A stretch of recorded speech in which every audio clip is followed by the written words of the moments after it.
queridos, boa noite, a paz do Senhor. Crianças, como vocês estão?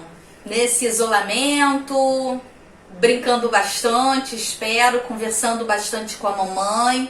Quem já sabe ler, pode ler a Bíblia todos os dias, pede ajuda para o pai, para a mãe, para a tia, tá bom? Ore. É importante que nesse período nós estejamos orando.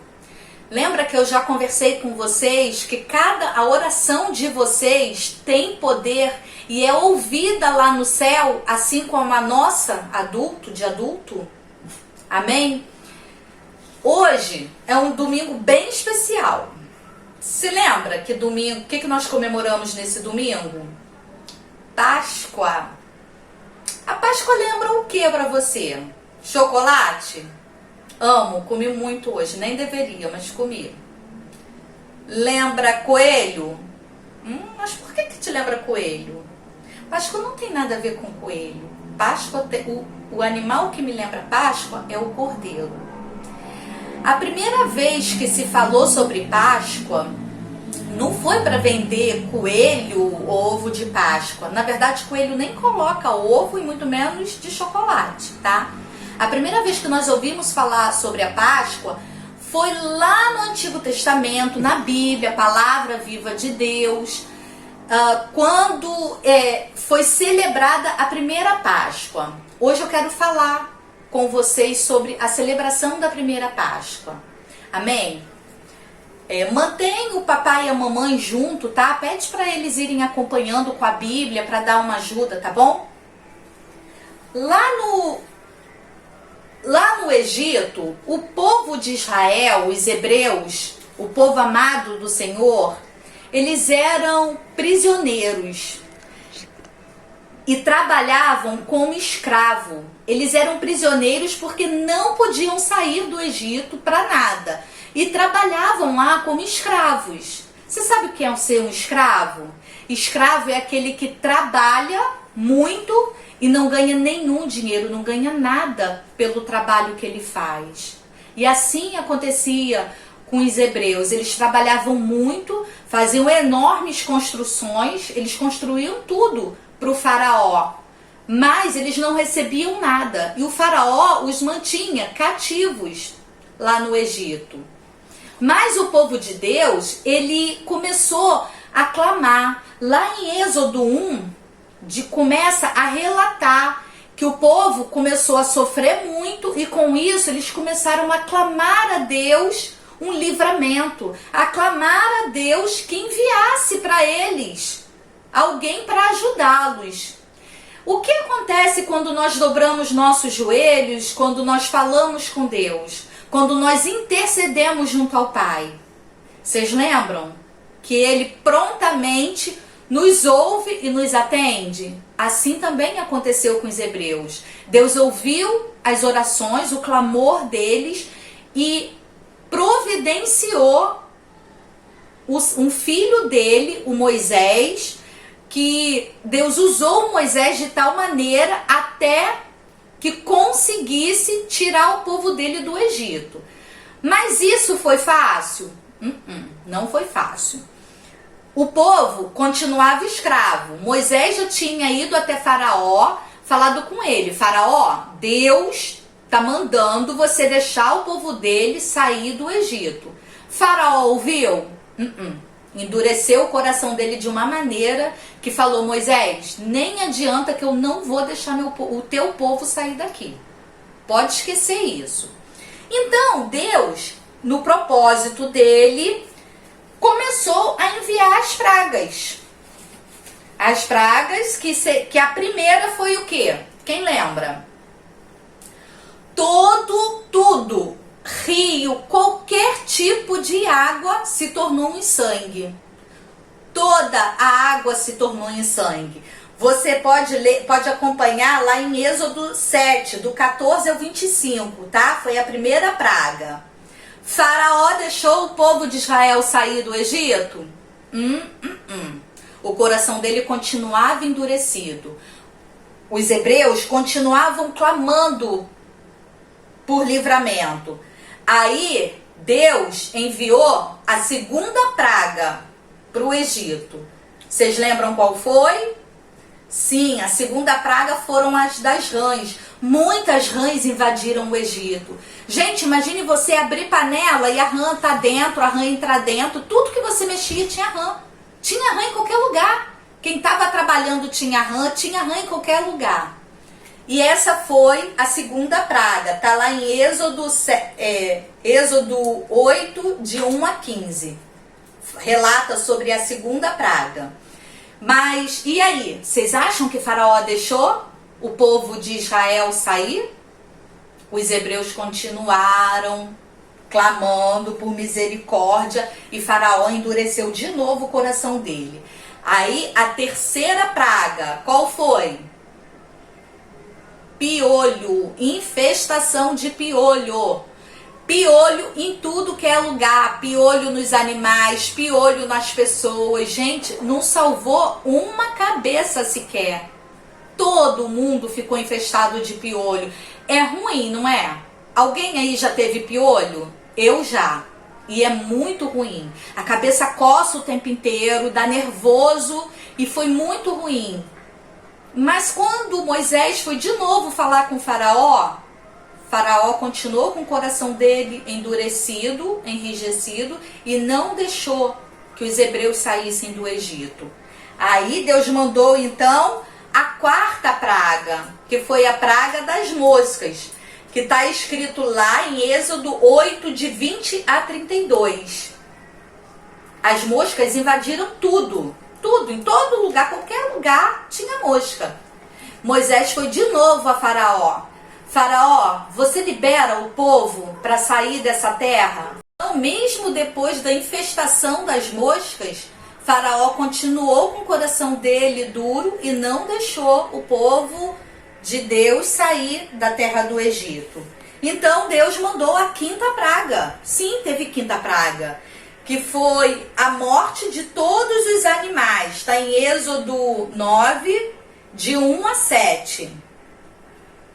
Todos os animais morreram. Imagine, vaca, ovelha, boi, bezerro, camelo. Todos os animais daquela época morreram. O Egito ficou completamente sem nada. E ainda assim, de novo, foi Moisés falar com Faraó. Faraó, você deixa meu povo sair? Não, desiste, Moisés. O coração dele continuava duro. Então Deus enviou a sexta praga. Qual foi a sexta praga? Foram tumores e úlcera. Relata lá em Êxodo 9, de 8 a 12. As úlceras davam em qualquer parte do corpo. Aqui eu só coloquei a mão, mas as úlceras davam no couro cabeludo, dava no rosto, pescoço, em todo o seu corpo, perna. E as úlceras, elas coçam também, tá? Não é só ferida aberta. Dá coceira, muita coceira. Então, o povo sofreu muito. Mas mesmo assim, Faraó não liberou os hebreus para saírem da terra do Egito. Então, Deus mandou a sétima praga. Que foi o quê? Fala lá em Êxodo 9, de 13 a 35. Qual foi a sétima praga? Sim, foi chuva de pedra do céu. A pedra caía e junto dela vinha aquele rastro de fogo. Muita chuva de pedra, muita. Estragou plantação, estragou casa, estragou muita coisa. Mas ainda assim Faraó não deixou. Moisés, quando foi falar com ele, Faraó, posso tirar meu povo daqui? Não, Moisés, esquece. Teu povo não vai sair daqui do Egito. Aí Deus providenciou o quê? A oitava praga, que foi a praga dos gafanhotos. Gente, imagine que tudo que tinha de plantação, de árvore, tudo que tinha de alimento na terra, no Egito, foi consumido pelos gafanhotos. Eles comeram tudo. Já não tinha mais o que se colher nas plantações. Os gafanhotos já haviam acabado com tudo. De novo, Moisés foi lá falar com Faraó. Mas Faraó também não deixou o povo de Israel sair do Egito. Ele preferiu manter os hebreus ainda escravos no Egito. Então Deus, ele preparou a 9ª praga, que foi, ele transformou a luz em trevas. Está escrito lá em Êxodo 10, de 21 a 29. Sabe como? Já não tinha mais dia. Era tudo noite. Você dormia, você acordava e era noite. Ou seja, todo o Egito ficou num breu total. Era tudo noite. E isso é muito ruim, porque não tem como trabalhar, não dava para você fazer nada. Mas ainda assim, Faraó endureceu o coração dele e não deixou os hebreus saírem da terra do Egito. Então Deus preparou a 10ª praga. Agora eu quero ver se você lembra mesmo. Que foi o quê? Qual foi a 10ª praga? Não coloquei desenho nenhum propositalmente. Foi a morte de todo primogênito do Egito. Fala lá em Êxodo 11, de 1 a 10. Só que para isso acontecer, Deus, ele falou como que tinha que ser. Não podia ser de qualquer maneira. Esse recado da 10ª praga, que seria a morte do primogênito, ele deu para o Faraó. Moisés foi lá e falou com o Faraó. Para os hebreus, para o povo de Israel, Moisés deu um outro recado de Deus. Deus falou com ele: olha, pega um cordeiro, pega um cordeirinho. O cordeiro tem que ser perfeito. Tem que ser cordeiro novinho, de até 1 ano de idade. O cordeiro não pode ter defeito nenhum, não pode ter mancha. O cordeiro tem que estar perfeito. Você vai matar o cordeiro, você vai separar o sangue do cordeiro, vai passar em volta da porta, o sangue do cordeiro. E o cordeiro você vai assar junto com pão sem fermento e ervas amargas, e você vai fazer a ceia. Vai ser esse o jantar da família. Toda a família de hebreus vai comer isso e vai agir dessa forma, para que o filho de cada casa não morra.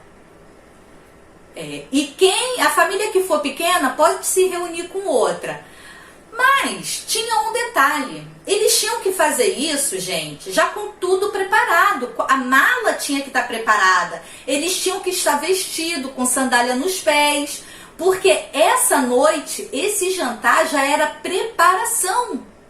Deus já sabia onde ia tocar. Deus já sabia que Faraó ia, sim, com a morte do filho dele, ele ia deixar o povo ir. Então ele mandou Moisés alertar os hebreus e preparar toda aquilo. E isso tudo tinha um propósito, não era à toa. Amém? Então à noite, as famílias lá de Israel celebrando, essa celebração foi já o começo da Páscoa, da celebração da Páscoa. E isso tudo você lê lá em Êxodo 12, de 1 a 20, tá? A Páscoa de Deus, que foi a libertação do povo de Deus. Porque quando o anjo da morte passou lá, a casa que não estava com sangue, o que aconteceu? Que era a casa dos egípcios, o primeiro filho de cada casa o anjo levou. Na casa do povo de Deus aconteceu isso? Não aconteceu, porque eles foram obedientes à palavra de Deus. Eles já estavam há muito tempo orando a Deus para que Deus intervisse a favor deles. Então, em momento algum, eles duvidaram de quando Moisés falou o que era para eles fazerem em relação ao cordeiro, em relação já estar vestido com sandália nos pés. Eles não tiveram dúvida, porque eles já tinham clamado a Deus há muito tempo. Então, quando isso aconteceu, no dia seguinte, Faraó, quando chamou lá Moisés, pega tudo que é teu, eu não quero que você deixe nada, leva tudo. Gente, Moisés, o povo já estava de mala pronta, né? Aquelas trouxinhas de roupa, o que deu para carregar. Imagine tudo que você tem em uma casa. Não dava para levar tudo. Mesa, cadeira, panela, não tinha como levar. As tigelas, vaso, não tinha. Eles levaram o essencial, mas levaram o ouro que eles tinham, tudo de precioso que eles tinham, eles levaram. E os animais que pertenciam aos hebreus também saíram com eles. Então assim foi comemorada a primeira Páscoa, que foi a libertação do povo de Israel da escravidão no Egito. Essa foi a primeira Páscoa. Lá a Páscoa, a Páscoa para os hebreus significa, eles falam Pessá, que quer dizer passagem, quer dizer pular por cima. E isso que aconteceu. A primeira Páscoa foi celebrada lá em Êxodo 12, 14, eu vou ler para vocês. Diz assim: esse dia, portanto, será para vós um memorial, e o celebrareis como uma festa perene para Yahvé. Nas vossas gerações o celebrareis por decreto perpétuo. Ou seja, a partir daquela data, quando o povo de Israel saiu, deixou de ser escravo do Egito, saiu do Egito já liberto, aquela data ali, por todos os anos, até hoje, é comemorada a Páscoa. A festa da Páscoa começou então lá atrás. E até hoje nós comemoramos. Amém? Então aquela foi a primeira Páscoa, foi a celebração da primeira Páscoa. Mas Israel, e nós que viemos, somos do povo de Deus, passaram-se os anos, muitos e muitos anos, e o povo continuou fazendo coisas erradas, continuou desagradando o coração de Deus. Mas Deus não desistiu de nos ter próximo a Ele, de nos ter como filho dele. Lá atrás, Ele teve um plano, né, para tirar todo o povo de Israel, que até então era escravo, tirar do Egito. O povo saiu do Egito, continuou errando, e Deus continuou com o propósito dele. E o propósito dele se cumpriu. Vou contar para vocês então sobre a segunda Páscoa. Como começou a celebração da segunda Páscoa. A Bíblia nos conta que, vamos relembrar um pouquinho, que o povo de Israel precisou o quê? Matar um cordeiro sem defeito. O cordeiro tinha que ser perfeito, tinha que ser novo, de até 1 ano, e passar o sangue dele em volta da porta, né? Para que quando o anjo da morte passasse, nenhum dos hebreus morresse. E foi com todo esse propósito, com todo esse plano, que Deus libertou Israel da escravidão do Egito. Mas e hoje? Depois que nós continuamos errando, como que Deus ia nos libertar da escravidão do pecado? Será que Deus desistiu? A Bíblia fala que não. Lá em João 3,16, pede para a mamãe ler com você depois. Diz assim: porque Deus amou o mundo de tal maneira que deu o seu único filho, para que todo aquele que nele crê não pereça, mas tenha vida eterna. E em Romanos 3,23 fala que todos pecaram e destituídos estão da glória de Deus. Então as pessoas continuaram pecando, já havia separação entre elas e Deus. Elas não podiam mais ser agradáveis a Deus. Então Deus continuou com o propósito dele, em nos ter perto dele. Sabe como? Ele enviou o Filho dele, Jesus Cristo, que veio como uma criança. Ele nasceu como uma criança, como você. Ele nasceu como criança. Ele cresceu E ele brincava das brincadeiras que vocês brincam, que eu já brinquei. Ele cresceu, se tornou um jovem. Ele aprendeu, ele olhava o que o pai dele fazia. O pai dele era marceneiro, lidava com madeira. E ele provavelmente ele aprendeu a trabalhar com madeira igual o pai, porque ele observava. Ele ajudava a mãe dele. Ele foi uma criança que, apesar de vir em carne de forma humana como eu e você, a Bíblia fala que Jesus, ele nunca pecou. Ele nunca fez nada de errado. Ele foi sempre perfeito, sempre perfeito. Em tudo ele agradou a Deus.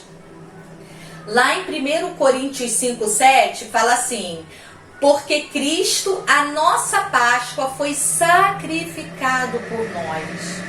Aleluia.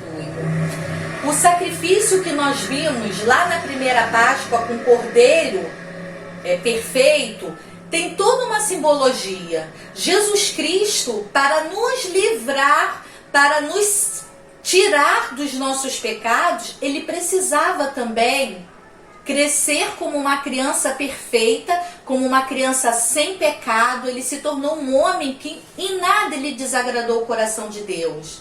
Por isso, João Batista, o primo dele, quando avistou Jesus de longe, ele falou assim: eis o Cordeiro de Deus.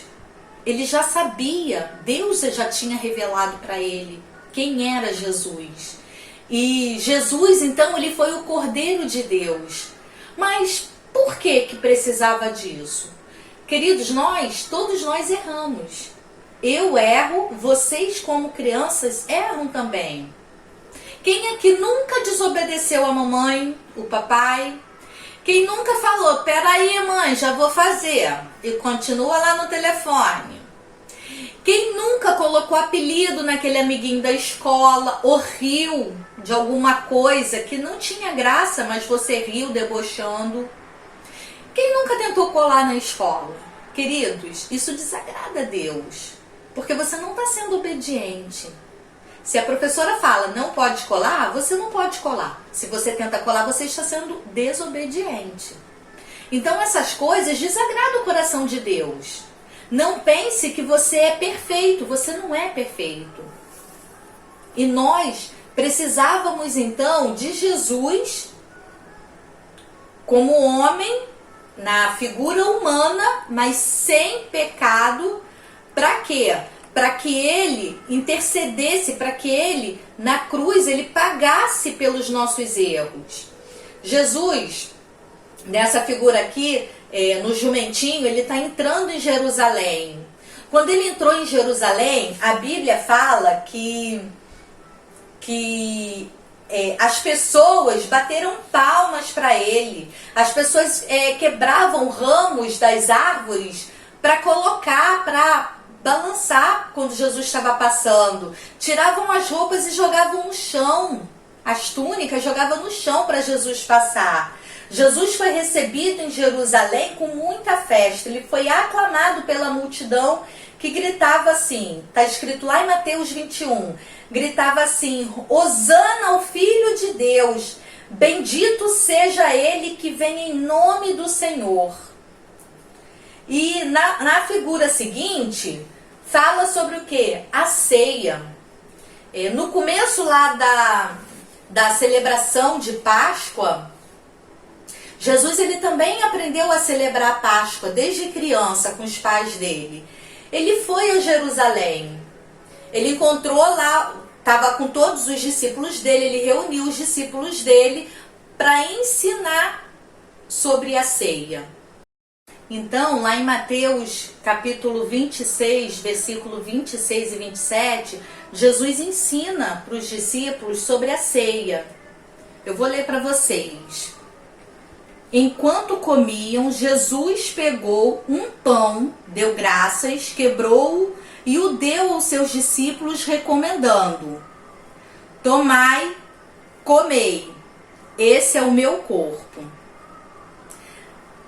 Em seguida, tomou o cálice, deu graça e o entregou aos discípulos, declarando: bebei dele todos vós, pois isso é o meu sangue da aliança, derramado em benefício de muitos para a remissão de pecados.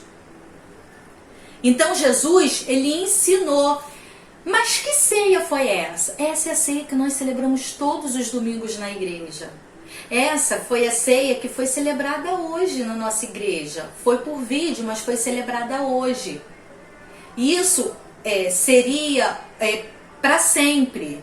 Todas as vezes que nós comemos o pão, nós nos lembramos de Jesus, que é o corpo dele. O pão representa o corpo. E o vinho representa o sangue que Jesus derramou por nós, para nos perdoar os pecados. E seguindo, Jesus, ele foi lá pro Getsemane, lá em Mateus 26:36, ele foi orar no Getsemane. É essa figura aqui. Ele foi orar no Getsemane. Jesus, a Bíblia fala que Jesus passou a noite orando. Ele estava em aflição, ele já estava sentindo dor já pelas pessoas. Ele sabia o que ia acontecer. Ele sabia que ele seria traído pelo discípulo dele. Ele sabia de tudo que ia acontecer. E ele passou aquela noite toda orando ao Pai. E no dia seguinte ele foi traído pelo discípulo. Em sequência, vieram lá os guardas, prenderam Jesus. Essa foi sempre a vontade deles. Eles nunca acreditaram em Jesus como Filho de Deus. Então, eles prenderam Jesus, colocaram Jesus no madeiro. Fizeram uma cruz para Jesus e fizeram Jesus carregar aquela cruz até o lugar onde ele seria crucificado. Mas, peraí, eu não disse lá atrás que Jesus cresceu sem pecado nenhum, que ele era perfeito como o cordeiro que tinha que ser? E ele continuou assim. Jesus, em momento algum, ele desagradou o coração de Deus. Jesus foi igual aquele cordeirinho lá atrás da primeira Páscoa. Ele não tinha mancha, ele era perfeito. Mas o povo, ainda assim, os guardas, e não só os guardas, muitas pessoas daquela época mataram Jesus. Colocaram Jesus na cruz. E Jesus na cruz, ele sofreu, ele sentiu dor. Gente, bateram no corpo. Aqui ele está de roupa. Mas em dado momento, tiraram a roupa de Jesus, colocaram só um manto por cima dele, colocaram uma coroa de espinho. O que acontece quando você machuca, espeta alguma coisinha em você? Você não sente dor? Quando algo espeta você? Você imagina uma coroa de espinho fincado na sua cabeça, a dor que ele não sentiu. O corpo dele foi todo mutilado. O chicote, gente, tinha era de forma que rasgava a pele de Jesus quando Jesus era chicoteado. Jesus, ele sentiu dor, ele derramou sangue antes mesmo de ser pendurado. E quando ele estava carregando aquela cruz, ele já estava pagando preço de sangue. Assim como o cordeiro lá da primeira Páscoa, Jesus pagou o preço de sangue pela minha vida, pela sua vida.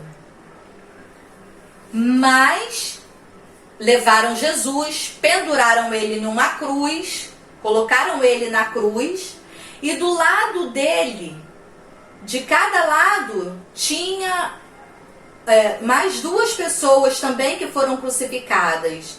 Naquela época, a crucificação, gente, era a pior morte que tinha, porque era morte para quem fazia coisa muito errada. E Jesus nunca fez nada errado. Nunca.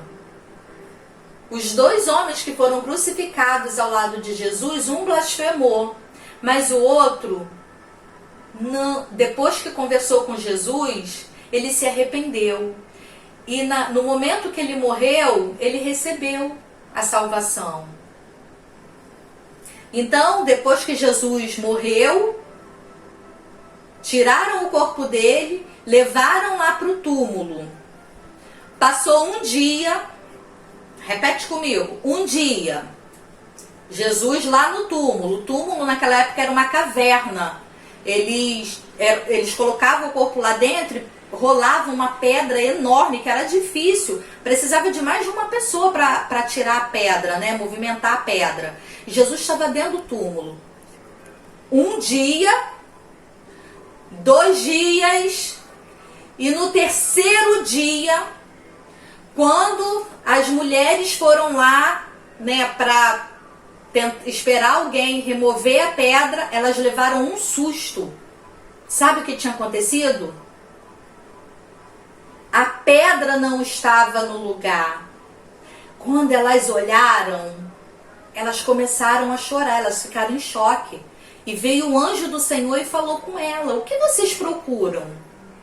Ele não está mais aí. Gente, no terceiro dia, Jesus, ele ressuscitou. Oh, aleluia! Ele viveu de novo. A morte não conseguiu segurar ele. A morte foi nada para ele. Ele sofreu por amor a mim e a você. Ele pagou o preço de sangue por amor a nós, para que se cumprisse o propósito de Deus em minha vida, em tua vida. E a morte, ela não conseguiu segurar Jesus, não. No terceiro dia, ele ressuscitou. Ele está vivo, queridos. O túmulo está vazio. Jesus vive. Jesus vive. Essa, então, é a comemoração da nossa Páscoa. A verdadeira Páscoa é a liberdade que o sangue de Cristo trouxe para mim e para você. Aleluia. Você pode concordar comigo? Essa, então, é a comemoração. Quando as pessoas perguntarem para você o que é Páscoa, ou quando você ouvir algum relato de comemoração de Páscoa, agora você entende o significado. A Páscoa lá atrás foi comemorada com a saída do povo de Israel do Egito. Eles deixaram de ser escravos.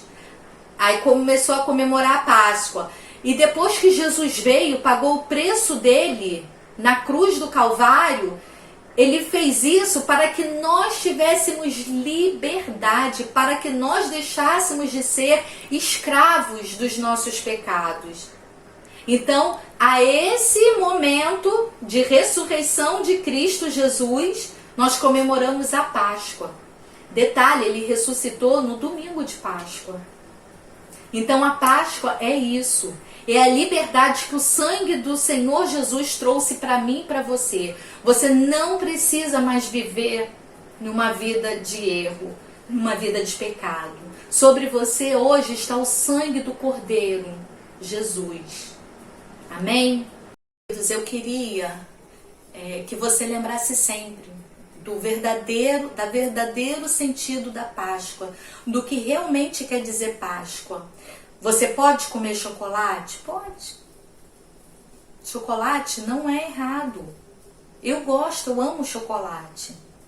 Só que você tem que entender que coelho ou ovo de Páscoa ou chocolate não é Páscoa, tá? O chocolate você pode comer o ano inteiro. A Páscoa é Jesus Cristo, que ressuscitou. E a morte dele trouxe perdão. O sangue que ele derramou na cruz trouxe perdão para as nossas vidas. É importante você guardar isso. Eu queria agora te convidar para fechar seus olhinhos, para nós fazermos uma oração. Dá a mão para quem estiver do seu lado, para o papai, para a mamãe, para a tia, para o tio, para o irmão, para a irmã. Junta a família toda, quem puder. Se você estiver sozinho e não puder dar a mão, não tiver ninguém para te dar a mão, coloca a sua mãozinha no coração. Fecha seus olhos que eu vou orar com você. Querido Deus, eu quero te agradecer, Senhor, por essa informação, Senhor, essa maravilhosa informação que nós temos hoje, Senhor, do que realmente significa a Páscoa. Jesus, eu quero te agradecer por tudo que tu fez por mim, por toda a dor, Senhor, que tu sofreu no meu lugar. Eu quero te agradecer, Jesus, porque Por isso hoje eu tenho salvação, porque o Senhor pagou o preço na cruz por mim. Por isso hoje eu tenho os meus pecados perdoados. Oh Senhor, eu te peço perdão, Senhor, por todas as vezes que eu desagrado o teu coração ainda. Por todas as vezes, ó Deus, que eu uso meus lábios, Senhor, para desagradar o teu coração. Senhor, eu te peço perdão. Eu peço, Senhor, que tu entre agora no lar de cada criança, Senhor, que está assistindo. Oh Deus, que tu derrame, Senhor, em nome de Jesus, o teu perdão, Senhor, o teu sangue sobre a vida de cada criança, guardando, Senhor, livrando, Senhor, de todo pecado, de todo erro, livrando, Senhor, em nome de Jesus. Pai querido, muito obrigada, Jesus, por seres a minha Páscoa, porque tu ressuscitou no terceiro dia. E hoje sim eu posso comemorar a Páscoa com alegria, já não com dor, porque o pecado não pode mais habitar em mim, mas com a alegria da ressurreição de Jesus. Aleluia, aleluia. Guarda tuas crianças, Senhor. Cada uma dessas crianças te pertence. Guarda cada uma delas. Em nome de Jesus, eu te peço e já te agradeço. Aleluia. Amém? Eu espero que vocês tenham gostado do que eu compartilhei com vocês hoje sobre a Páscoa. E para as próximas semanas eu vou gravar mais vídeos, já não para falar de Páscoa, mas sobre outras coisas, tá? Por semana eu vou tentar gravar um videozinho para vocês, tá bom? Então fique atento, pede para a mamãe ficar atento por você, para você acompanhar os vídeos, tá? Um beijo no coração de cada um de vocês. Eu tô morrendo de saudade. Assim, esse isolamento tá custando muito a passar, tá custando acabar. Mas ele tem fim, tá? Ele vai ter fim. Amém? Ore sempre. Aproveita o isolamento, gruda no papai e na mamãe, convida o papai e a mamãe para orar com você. Quando você vê que os seus pais se retiraram para orar, estão no momento, se aproxima deles, ora junto. É muito importante. Deus se alegra da oração dos filhos dele. Amém? Então, me aguarde até o próximo vídeo. Um beijo. Fica com Deus.